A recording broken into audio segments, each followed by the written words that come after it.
ನಮಸ್ಕಾರ, ನಾನು ಪ್ರಿಯಾ. ನೀವು ನೋಡ್ತಿದ್ದೀರಾ ಪಬ್ಲಿಕ್ ಇಂಪ್ಯಾಕ್ಟ್. ಮದುವೆ ಮನೆ ಅಂತ ಅಂದಮೇಲೆ 2-3 ತಿಂಗಳಿಂದ ಅಪ್ಪ ಅಮ್ಮ ತುಂಬ ಸ್ಟ್ರಗಲ್ ಮಾಡಿ ಚೌಟ್ರಿಯಲ್ಲಿ ಹಾರ ಎಲ್ಲಿಂದ ತರಬೇಕು, ಕ್ಯಾಟ್ರಿನ್ ಯಾರ ಹತ್ರ ಮಾಡಿಸ್ಬೇಕು, ಹುಡುಗನಿಗೆ ಏನೆಲ್ಲ ಗಿಫ್ಟ್ಗಳನ್ನ ಕೊಡಬೇಕು, ನಾವು ಹೆಣ್ಣನ್ನು ಕಳಿಸುವಾಗ ಏನೆಲ್ಲ ಕೊಡಬೇಕು ಅಂತ ಹೇಳ್ಬಿಟ್ಟು 2-3 ತಿಂಗಳಿಂದ ಎಲ್ಲ ಪ್ಲಾನ್ಗಳನ್ನ ಮಾಡಿಕೊಂಡು ಚೌಟ್ರಿವರೆಗೂ ಬಂದಿರ್ತಾರೆ.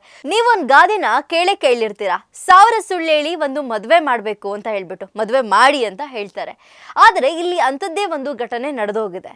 ಒಂದು ಮದುವೆ ಅಂತಂದಾಗ 2-3 ತಿಂಗಳಿಂದ ತಯಾರಿ ನಡೀತಾನೆ ಇರುತ್ತೆ. ಒಂದು ಹುಡುಗಿಗೆ ಮದುವೆ ಮಾಡಬೇಕಂದ್ರೆ ವರ್ಷಾನುಗಟ್ಲೆ ಒಂದು ಹುಡುಗನ ಹುಡುಕ್ತಾರೆ. ಒಂದು ಹುಡುಗನಿಗೂ ಅಷ್ಟೇ ವರ್ಷಾನುಗಟ್ಲೆ ಒಂದು ಹೆಣ್ಣು ಸೆಟ್ ಆಗೋದಕ್ಕೋಸ್ಕರ ವರ್ಷಾನುಗಟ್ಲೆನೇ ಬೇಕು. ಹೆಣ್ಣು ಸೆಟ್ ಆದ್ಮೇಲೂ ಅದಿಲ್ಲ ಇದಿಲ್ಲ, ತಲೆ ಕೂದಲಿಲ್ಲ, ಹೊಟ್ಟೆ ಇದೆ, ಒಳ್ಳೆ ಜಾಬ್ ಇಲ್ಲ ಅಂತ ಹೇಳ್ಬಿಟ್ಟು ರಿಜೆಕ್ಟ್ ಮಾಡೋದೇ ಜಾಸ್ತಿ ಆಗಿದೆ ಇತ್ತೀಚಿನ ದಿನಗಳಲ್ಲಿ. ಆದರೆ ಇಲ್ಲೊಂದು ಘಟನೆ, ಮದುವೆ ಮಂಟಪದವರೆಗೂ ಬಂದು ಎಲ್ಲ ಶಾಸ್ತ್ರಗಳು ನಡೆಯುವಾಗ ಗಂಡಿನ ವರ್ತನೆಯನ್ನ ನೋಡಿ ಹುಡುಗಿ ಮನೆಯವರು ಹಾಗೆ ಹುಡುಗಿ ಈ ಮದುವೆ ಬೇಡ ಅಂತ ಮದುವೆ ಮನೆಯಲ್ಲೇ ಮದುವೆನ ಕ್ಯಾನ್ಸಲ್ ಮಾಡ್ಕೊಂಡಿದ್ದಾರೆ. 2-3 ತಿಂಗಳಿಂದ ಎಲ್ಲ ಮದುವೆಗೆ ಬೇಕಾಗಿರುವಂತಹ ತಯಾರಿಗಳೆಲ್ಲ ನಡೆದೋಗಿತ್ತು.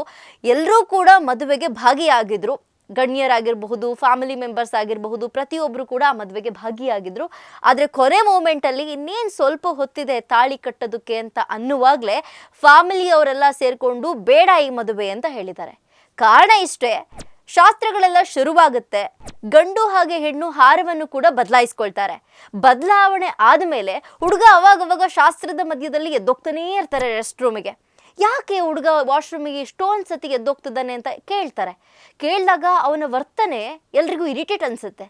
ಹುಡುಗಿನೂ ಕೂಡ ಕೇಳ್ತಾಳೆ, ಎಲ್ಲಿಗೆ ಹೋಗ್ತಿದ್ದೀರಾ, ಏನು ಮಾಡ್ತಿದ್ದೀರಾ ನೀವು ಅಂತ ಹೇಳ್ಬಿಟ್ಟು. ಅವನ ವರ್ತನೆ ನೋಡಿ ಆ ಹುಡುಗಿನೂ ಕೂಡ ಇರಿಟೇಟ್ ಆಗ್ತಾಳೆ. ಆಗ ಅವ್ರ ಫ್ಯಾಮಿಲಿಯವರು ನೆಕ್ಸ್ಟ್ ಸತಿ ಅವನು ವಾಶ್ರೂಮಿಗೆ ಎದ್ದೋಗುವಾಗ ನಾವು ನೋಡಬೇಕು ಏನಾಗ್ತದೆ ಅಲ್ಲಿ ಅಂತ ಹೇಳ್ಬಿಟ್ಟು ನೋಡಬೇಕು ಅಂತ ಹೇಳ್ಬಿಟ್ಟು ಹಿಂಬಾಲಿಸ್ತಾರೆ. ಆ ಘಟನೆಯನ್ನು ನೋಡಿ ಫುಲ್ ಶಾಕ್ ಆಗ್ತಾರೆ. ದೆಹಲಿಯಲ್ಲಿ ನಡೆದಿರುವಂತಹ ಘಟನೆ ಇದು.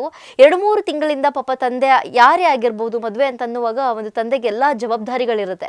2-3 ತಿಂಗಳಿಂದ ಆ ಮದುವೆ ಮಂಟಪ ಆಗಿರಬಹುದು, ಯಾರಿಗೆ ಕ್ಯಾಟ್ರಿನ್ ಕೊಡಬೇಕು ಅಂತ ಆಗಿರಬಹುದು, ಅಥವಾ ಹುಡುಗನ ಮನೆಯವರಿಗೆ ಏನು ಗಿಫ್ಟ್ ಕೊಡೋದು, ಹುಡುಗನಿಗೆ ಏನೆಲ್ಲ ಕೊಡಬೇಕು, ಇದೆಲ್ಲ ಒಂದು ಪ್ಲಾನನ್ನು ಮಾಡಿಕೊಂಡು ಅಷ್ಟೆಲ್ಲ ಖರ್ಚನ್ನ ಮಾಡಿ ಮದುವೆ ಮನೆಗೆ ಎಲ್ಲರೂ ಕೂಡ ಬಂದಿರ್ತಾರೆ. ಹುಡುಗ ಆಗಾಗ ರೆಸ್ಟ್ ರೂಮಿಗೆ ಎದ್ದೋಗಿದ ತಕ್ಷಣ ವಾಪಸ್ ಬಂದಾಗ ಅವನ ವರ್ತನೆ ಸರಿ ಇರೋದಿಲ್ಲ. ಏನಾಗ್ತದೆ ಆ ವಾಶ್ರೂಮಲ್ಲಿ, ಏನು ಮಾಡ್ತಿದ್ದಾನೆ ಅಂತ ನೋಡುವಾಗ ಅವಾಗವಾಗ ಶಾಸ್ತ್ರದಿಂದ ಎದ್ದೋದಾಗ ಆ ಸ್ಟೇಜ್ ಏನಿರುತ್ತೆ, ಮದುವೆ ಸ್ಟೇಜ್ ಏನಿರುತ್ತೆ, ಮದುವೆ ಮಂಟಪ ಹಿಂಭಾಗಕ್ಕೆ ಹೋಗಿ ಅಲ್ಲಿ ಅವರ ಫ್ರೆಂಡ್ಸ್ ಎಲ್ಲ ಸೇರಿಕೊಂಡು ಡ್ರಗ್ಸ್ ಸೇವನೆ ಮಾಡ್ತಾ ಇರ್ತಾರೆ. ಇವನು ಕೂಡ ಹೋಗಿ ಆಗಾಗ ಡ್ರಗ್ಸ್ ಸೇವನೆಯನ್ನು ಮಾಡೋಕ್ಕೆ ಶುರು ಮಾಡಿರ್ತಾನೆ. ಹಾಗಾಗಿ ಅವನು ಒಳಗಡೆ ಬಂದಾಗ ಯಾರೇನೇ ಕೇಳಿದ್ರು ಇವನ ಒಂದು ಆನ್ಸರ್ ಕರೆಕ್ಟಾಗಿರೋದಿಲ್ಲ, ಬೇರೆಯವರಿಗೆ ಇರಿಟೇಟ್ ಆಗುವ ಹಾಗೆ ನಡ್ಕೊತಾ ಇರ್ತಾನೆ. ಈ ಒಂದು ಕಾರಣಕ್ಕೆ ಈ ಮದುವೆ ಮುರಿದೋಗಿದೆ. ಹುಡುಗಿ ಮನೆ ಫ್ಯಾಮಿಲಿ ಫುಲ್ಲು ಸೇರಿಕೊಂಡು ಈ ಮದುವೆ ಬೇಡ ಅಂತ ಹೇಳ್ತಾರೆ.